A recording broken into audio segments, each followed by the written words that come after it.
Pagi-pagi gini cocok banget berjemur di bawah sinar matahari. Panasnya nggak terlalu terik, bikin kita tetap asik. Seperti biasa saya akan sharing dan kali ini materinya tentang doping.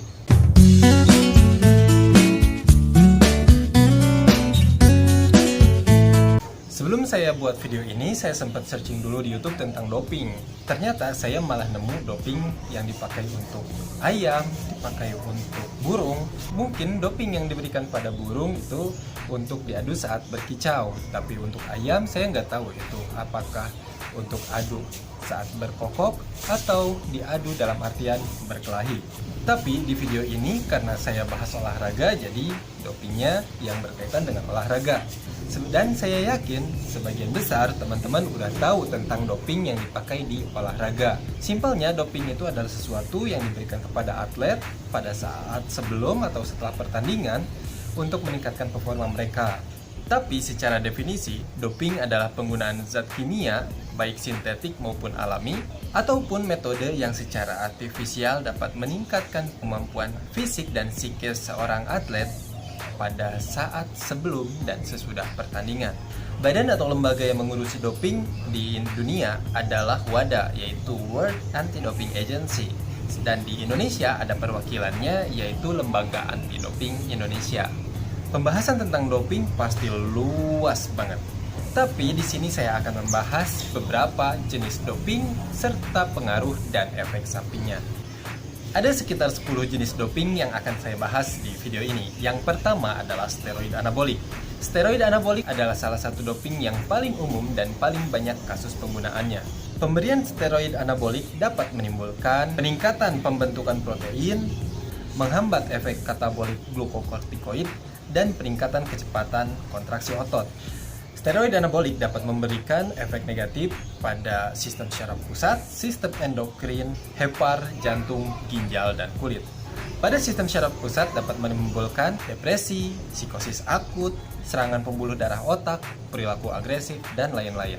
Lalu pada sistem endokrin, pada pria akan menimbulkan efek ini, dan pada wanita akan menimbulkan efek ini.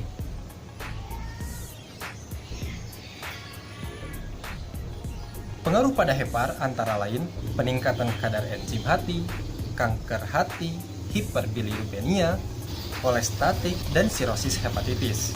Lalu efeknya pada jantung antara lain hipertensi, gangguan pembekuan darah, dan infark otot jantung.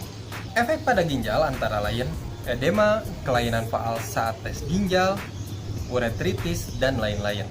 Dan pada kulit akan menimbulkan efek timbulnya striae, jerawat, alopecia, folikulitis, dan lain-lain. Jenis doping yang kedua yaitu hormon pertumbuhan. Jenis doping ini digunakan untuk memberikan dampak peningkatan massa tubuh yang aktif yaitu otot, percepatan pertambahan panjang, dan merangsang semua jaringan yang terlibat dalam pertumbuhan. Efek sampingnya berupa gigantisme atau akromegali, gangguan metabolisme glukosa dan lemak, artosis, dan hipotiroid. Buat sebagian teman-teman, mungkin istilah-istilah tadi baru dengar sekarang. Ya, saya juga kurang lebih seperti itu. Nanti untuk penjelasan detailnya akan saya buat dalam video terpisah.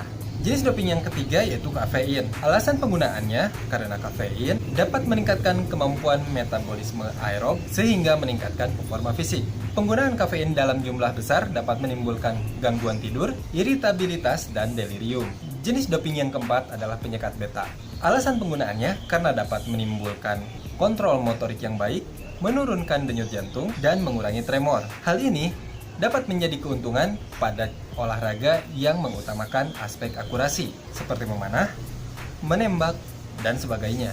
Efek samping jenis doping ini relatif sedikit, hanya saja bisa menimbulkan adiksi atau kecanduan. Selanjutnya ada jenis doping yang berupa stimulan, bukan Mulan Jamila ya. Tujuan penggunaan jenis doping ini adalah untuk menimbulkan efek stimulan berupa euforia, rasa percaya diri yang tinggi, dan untuk mengurangi kelelahan. Efek sampingnya yaitu dapat menimbulkan kecanduan dan gangguan ginjal dan hati. Yang keenam dan ketujuh ada alkohol dan marijuana. Efeknya kurang lebih sama.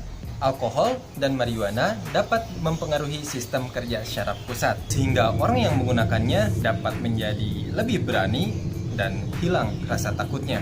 Tapi efek sampingnya, untuk pengguna alkohol, efek sampingnya pemikirannya jadi melompat-lompat, dan karena dia lebih berani dan nggak takut, jadi dia tidak akan terlalu memikirkan aspek keselamatan. Sedangkan efek samping yang akan dialami oleh pengguna marijuana adalah sulit untuk konsentrasi, apati, dan toleransi kuat terhadap obat. Yang kedelapan, ada jenis doping diuretik.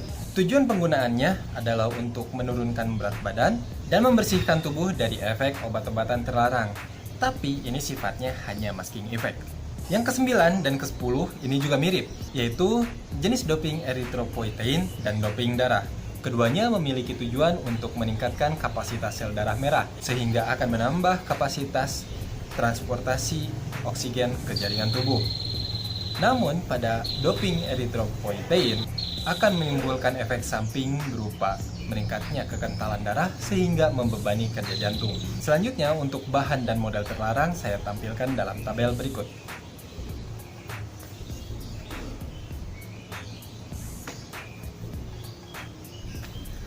Oke, jadi itu dia jenis-jenis doping serta pengaruh dan efek samping yang bisa timbul jika digunakan pada atlet, serta beberapa larangannya yang sudah ditentukan oleh lembaga dunia. Terima kasih sudah menonton video ini sampai habis. Jangan lupa di subscribe dan tunggu video saya selanjutnya.